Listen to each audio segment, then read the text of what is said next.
Next up, you have the wave. It's kind of the same concept as the rake, but it's a little more precise. Okay. Next, we got the half diamond. It's a bit more precise than the S-rake. So this one can get you single pin picking. You still can't get a lock after this. It's usually a medium-sized security.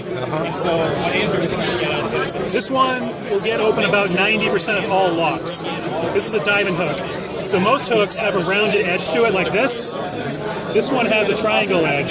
I can get a little more precision feel on that. The last hook is just a really large, long hook. This one's for really high pins. I very rarely need to use this, but sometimes I do for a really deep cut. If you have a really low pin at first, this lets you get down and under it. So that's my standard set. I go left to right. These ones are European style. They're a lot thinner and more delicate. So you can see how thick they are here.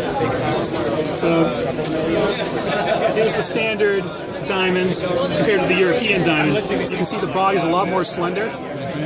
So this one is good for Euro locks. I don't believe any of these are Euro locks. This one might be, but I don't think it is. So these are my last resorts. Okay. So most people talk about the picks, but I also have to talk about the tension wrenches.